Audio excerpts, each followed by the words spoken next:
Hello, and welcome to Feature Fire. I'm your host, Kim Baker. We're all suffering from a little bit of world weariness right now. Consider this podcast a safe haven, a politics-free zone, where we feed your heart and soul, but we don't feed the monster. And today, we're focusing on things that feel grounding, with a meal to match. So pull up a chair and join us at this community table.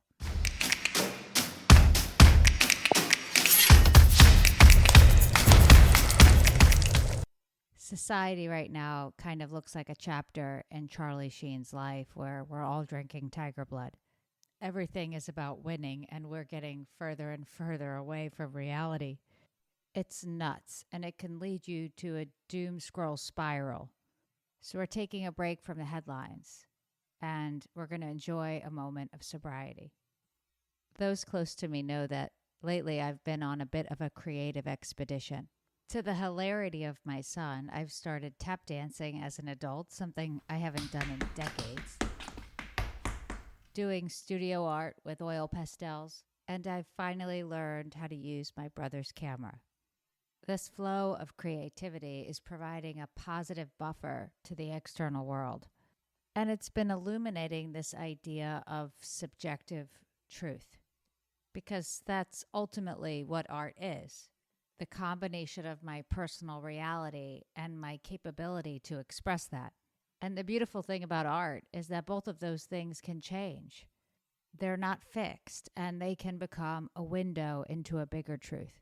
And I think right now what we're experiencing is something like an MMA match between subjective truths, with winning being the name of the game. And if you've watched AKA Charlie Sheen, then you know that that mindset is riddled with consequence. So how do we get closer to a universal truth, something that we can all relate to? That's a big one. I decided to ask ChatGPT. Now, Chatty affirmed this question, stating that it was big and beautiful. And it provided 6 pathways to universal truth before asking if I wanted it to build a framework for this. It also provided 7 steps to get out of the mess that we're in. And ironically, none of those things are actually what's happening in the world. And if the world's most intelligent platform that's at our fingertips has all the answers, but they're not acted on, then I would say that it has none of the answers, and that the answer lies in each one of us. And though food is not the panacea to the world's problems, it's what I'm bringing to the table today.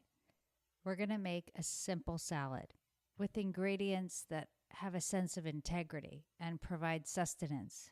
It's very accessible and does not require a lot of money. And it's really flexible. You can tailor it to whatever your preferences are. It's a simple chickpea salad made straight from a can. Now, this salad has roasted red peppers in it. And when I looked in my pantry, the jar I had expired in 2024. So we're going to make our own roasted pepper today. I have these beautiful green peppers growing in my garden. They have yet to turn red, but they will still make an absolutely wonderful addition to our salad. So I'm going to grab one of those peppers and slather it with some oil. And then I'm going to char the hell out of it. Now I'm doing this right in my kitchen on the stovetop over a gas flame. But you can absolutely do this outdoors on a grill if you feel more comfortable.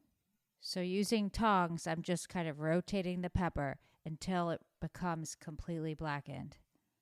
And then I pop it in a bowl and then cover it with saran wrap.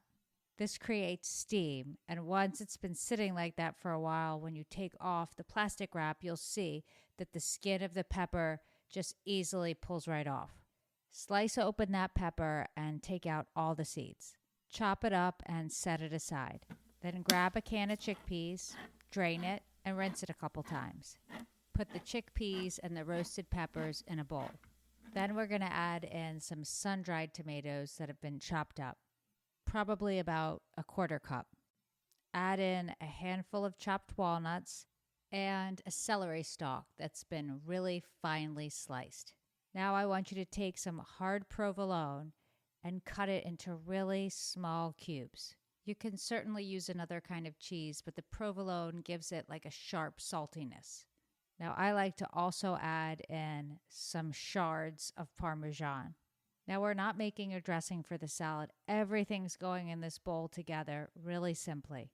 Drizzle everything generously with like a quarter cup of olive oil. Squeeze in the juice of a half a lemon and add in some finely chopped shallot. Add a tablespoon of agave. Thinly slice about 5 or 6 basil leaves. Put them right in the bowl, as well as a handful of chopped parsley.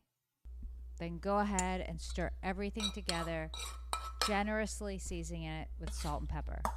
You can eat this as is or pair it with some chopped radicchio or arugula for some pepperiness. If you're vegan, skip the cheese and maybe add some olives for that saltiness. You can pair it with salmon or steak.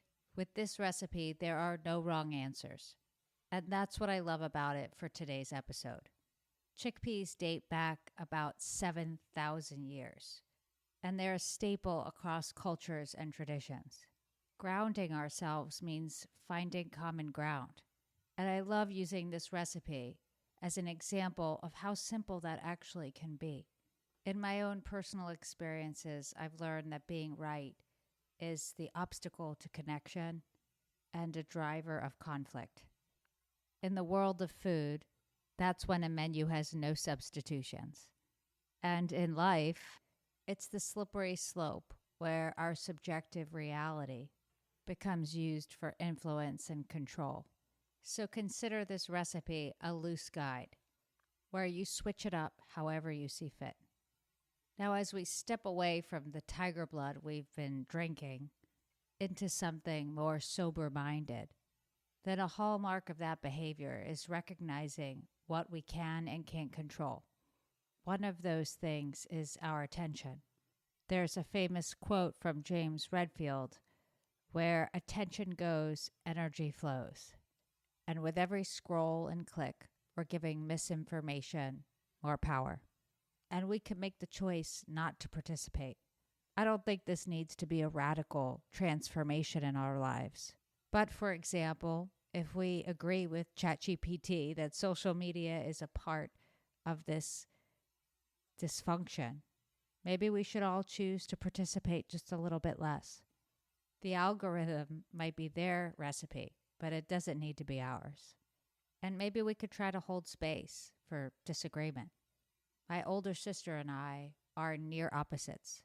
What I often see as black, she sees as white. But what we share transcends all of that. And what I've come to know is that individually, our perspectives are incomplete, but that in the collective, we get that much closer to Picasso.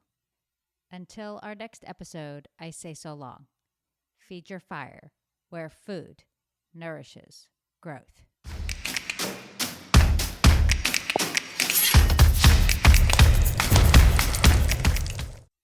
Feed Your Fire is sponsored by Kasari Consulting, where insight meets innovation. That's KASARI Consulting.com.